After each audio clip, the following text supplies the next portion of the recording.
ये बहनों, आज हम जो है श्रद्धा मनु के अगले पद्यांश को देखेंगे। हृदय के अनुकर्ती बाह्य उतार, एक लंबी काया उन्मुख, मधु पवन क्रीडित जो शिशुशाल, सुशोभित हो सौरभ संयुक्त। जो शिशुशाल का मतलब होता है जैसे साल वृक्ष का छोटा पेड़। सौरभ संयुक्त मतलब सुगंध से संयुक्त। उन्मुख का होता स्वतंत्र।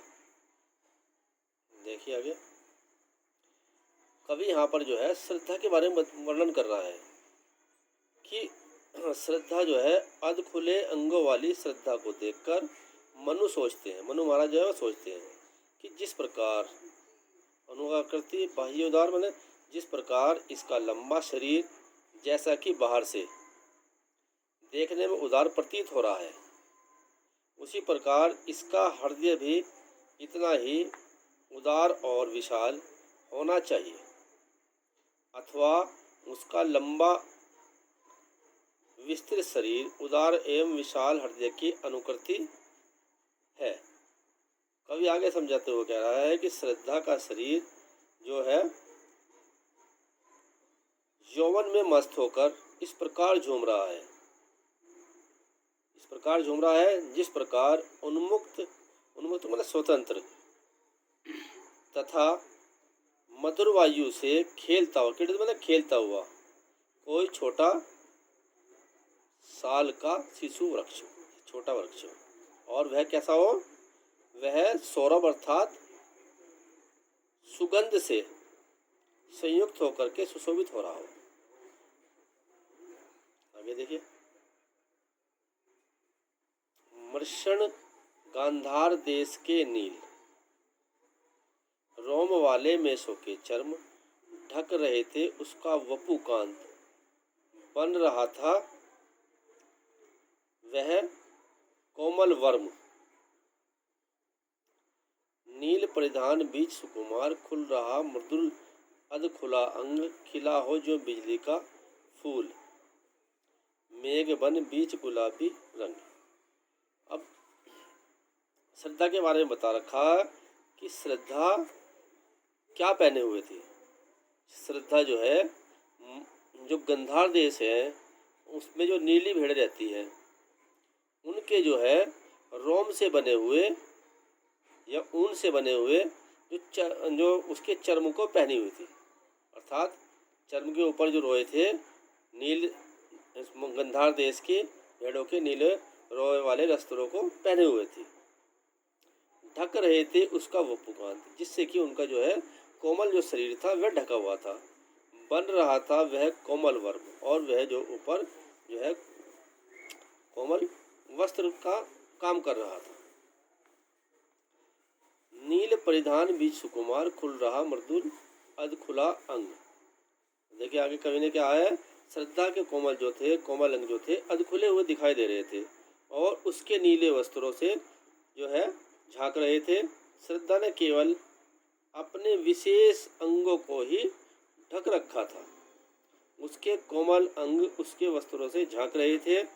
और आगे कह रहा, नीले वस्त्रों में श्रद्धा का गोरा जो वर्ण वाला शरीर था, अंग जो था झांकता हुआ ऐसा लग रहा था कि मानो जो नीले मेघ, नीले बादलों के बीच में गुलाबी रंग का कोई बिजली का फूल खिल रहा हो। इस प्रकार से श्रद्धा का सौंदर्य दिखाई पड़ रहा था। ओह वह मुख पश्चिम के व्योम बीच जब गिरते हो घनश्याम, अरुण रवि मंडल उनको भेद दिखाई देता हो छविधाम। और उसका मुख ऐसा लग रहा था कि संध्या के समय जिस वजह से सूर्य जो है पश्चिम की ओर काले बादलों को चीरता हुआ दिखाई पड़ता है।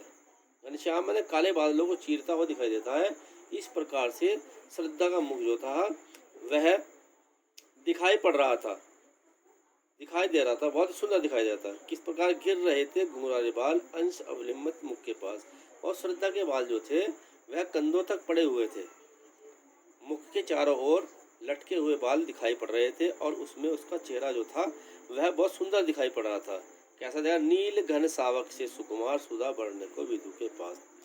और ऐसा लग रहा था कि जैसे आकाश के छोटे छोटे बादल के टुकड़े हैं वह लटक करके, घन सावक माने बादलों के बच्चे, सुकुमार कोमल बच्चे जो है वह विदु माने चंद्रमा, चंद्रमा का अमृत पीने के लिए उसके पास में लटके हुए हैं। इसी प्रकार से श्रद्धा के बाल भी ऐसे ही दिखाई पड़ रहे थे उसके गौर वर्ण के ऊपर, मुख के ऊपर।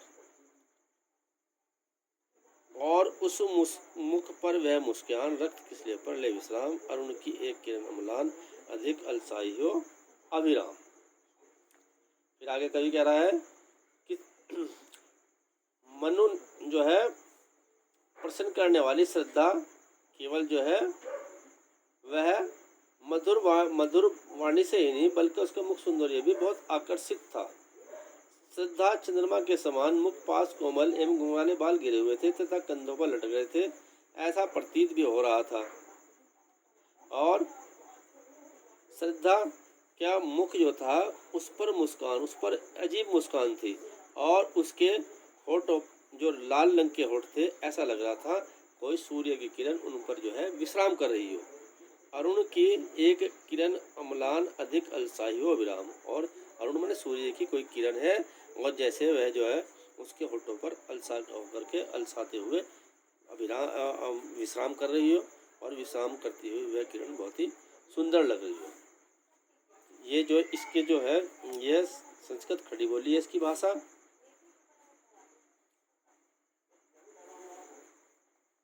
और इसमें श्रृंगार रस है, गुण इसमें प्रसाद है, और शैली प्रबंध है। इसी के साथ ये जो है चैप्टर समाप्त, ये जो है पद्यांश समाप्त होता है। आगे अगली वीडियो में भेजा जाएगा। धन्यवाद।